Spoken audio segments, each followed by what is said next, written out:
नमस्ते साथीहरू, आज म एउटा नयाँ भिडियो लिएर फेरि पनि उपस्थित भइसकेछु तपाईहरु सामु।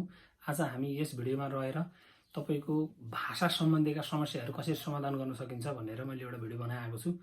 यदि तपाईलाई अंग्रेजीमा बोल्न समस्या छ वा तपाईलाई नेपालीमा कुरा गर्न समस्या छ वा तपाईलाई इंग्लिश आउँछ नेपाली आउँदैन, नेपाली आउँछ इंग्लिश आउँदैन, साथीहरुसँग कुराकानी गर्दाखेरि तपाईले बोलेको बुझ्नु भएन भने चाहिँ आज म तपाईलाई गुगलले प्रोड्युस गरेको आज यस्तो एप्लिकेसन छ जसलाई हामी गुगल ट्रान्सलेट पनि भन्छौं।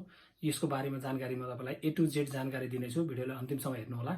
गुगल ट्रान्सलेटमा नर्मली हामीले के गर्छौं भन्नुहुन्छ भने नर्मली चलाउँछौं, खोल्छौं, गुगल ट्रान्सलेट डाउनलोड गर्छौं, तर त्यसको युज हामी गर्दैनौं। आज तपाईलाई म गुगल ट्रान्सलेट सही तरिकाले कसरी युज गर्न सकिन्छ र यसको युजबाट तपाईलाई आफूलाई जानकारीमूलक कुराहरू वा आफूलाई नलेज बढाउने कुराहरू, भाषा सम्बन्धीका नलेजहरू कसरी बढाउन सकिन्छ।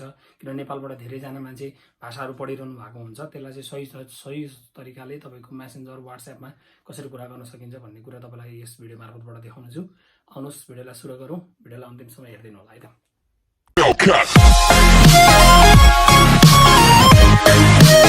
साथीहरु, अहिले हामी स्क्रिन रेकर्डिङपट्टि आइसकेका छौं। यसमा तपाईलाई अब यहाँ रहेर म तपाईलाई गुगल ट्रान्सलेट कसरी कसरी चलाउन सकिन्छ, कसरी सही सदुपयोग गर्न सकिन्छ यसको भन्ने देखाउने छु।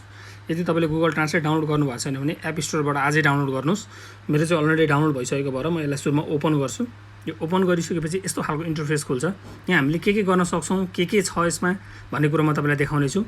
पहिलो कुरो त तपाईले यो गुगल ट्रान्सलेट अफलाइन पनि चलाउन मिल्छ। तपाई जहाँसुकै बसेर तपाई नेटको कनेक्सन छैन भने अफलाइन चलाउन मिल्छ।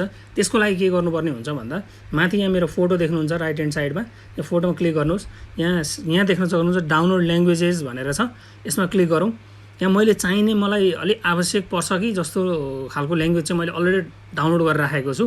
यहाँ धेरै नै ल्याङ्ग्वेज छन्, गुगलले धेरै नै सुविधा दिएको छ यसको लागि हैन। तपाईले कुनै पनि भाषा सिक्नलाई यहाँ करिबन 107 वटा ल्याङ्ग्वेज छ। त्यो चाहिँ हामीलाई चाहिने भन्दा बेसी हो। यो गर्न सक्यो अफलाइन चलाउन। अफलाइन चाहिँ तपाईले लेखेर मात्रै चलाउन सक्नुहुन्छ हैन। अब तपाईले यहाँनेर डाइरेक्ट यहाँनेर पहिलो सुरुमा चाहिँ हामीले जस्तो मानिलियौँ यहाँनेर लेख्न सक्छौँ हेलो हाउ आर यु भनेर लेख्यौँ। यो जस्ट स्याम्पलको लागि मैले तपाईलाई देखाएको हो। अब यति लेखिसकेपछि नमस्ते तपाई कस्तो हुनुहुन्छ भनेर आयो हैन। अब जस्तो मानिलियौँ तपाईले इंग्लिशबाट नेपालीमा ट्रान्सलेट गर्नुभयो, थाहा छ हैन।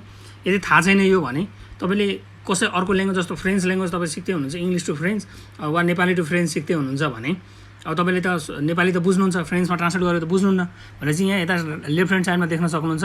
यहाँ स्पिकको त जुन लोगो छ त्यसमा क्लिक गर्नुभयो भने यो कसरी बोलिन्छ भन्ने पनि यसले सुनाउँछ।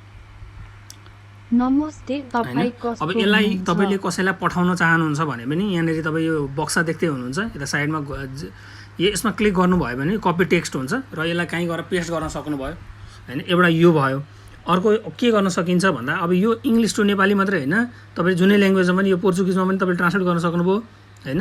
इंग्लिश नेपाली टु पोर्चुगिज पनि गर्न सक्नुभयो, इंग्लिश टु पोर्चुगिज पनि लेख्नुभयो। जस्तो अब पोर्चुगिजमा मैले लेख्नु पर्यो भने अब मैले कसरी लेख्ने भन्दाखेरि यहाँनेर हेलो भन्दाखेरि पोर्चुगिजमा के भन्छ, ओला भन्दो रहेछ हैन। अब यो तपाईको अब यो प्रोनाउन्स कसरी गर्छ भन्दाखेरि यहाँ ओला यहाँ क्लिक गर्दैपछि थाहा हुन्छ प्रोनाउन्सिएसन पनि। अब यो एउटा भयो हैन।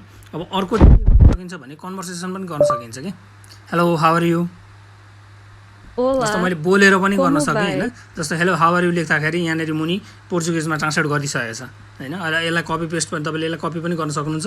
यसरी तपाई थिचिराख्नुभयो र यसलाई सिलेक्ट गर्नुभयो भने सिलेक्ट अल गरेर उता पेस्ट गर्न पनि सक्नुभयो। एउटा यो पनि गर्न सक्यो। अब अर्को भनेको तपाईको स्पिक गरेर पनि स्पिक हाउ टु स्पिक। अब यो बोली पनि ट्रान्सलेट गर्न सक्यो हैन। यो पनि गर्न सक्छ। कन्भर्सेसन भयो, यो कन्भर्सेसनमा पनि तपाईको बोलेरै तपाईको कन्भर्सेसन गर्न सक्यो। अर्को तपाईको स्पिक भनेको चाहिँ स्पिकमा बोलेर मात्रै hello how are you, hello I am विशान्त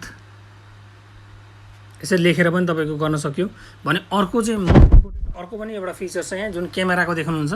यो क्यामेरा चाहिँ तपाईले क्लिक गर्नुभयो भने तपाईको के हुन्छ भन्दाखेरि यहाँ देख्न सक्नुहुन्छ मैले मलाई यहाँ कम्प्युटरमा मैले एउटा खोलिरहेको थिएँ हैन।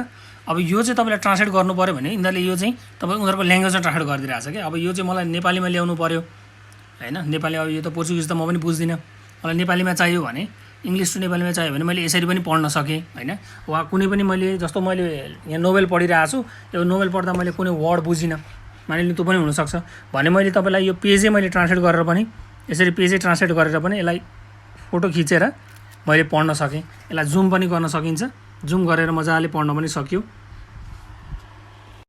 साथीहरू, आजको भिडियो तपाईँहरूलाई कस्तो लाग्यो? राम्रो लाग्यो भने प्रतिक्रिया कमेन्ट बक्समा अवश्य दिनुहोला। भिडियोलाई एउटा लाइक पनि अवश्य गरिदिनु होला। सब्सक्राइब गर्नुहोस् ताकि यस्तो भिडियोहरू अरू आगामी दिनमा पनि म हालिरहनेछु र तपाईँहरूले जानकारीमूलक भिडियो पाइरहनुहुनेछ। हस्, टेक केयर, जय नेपाल।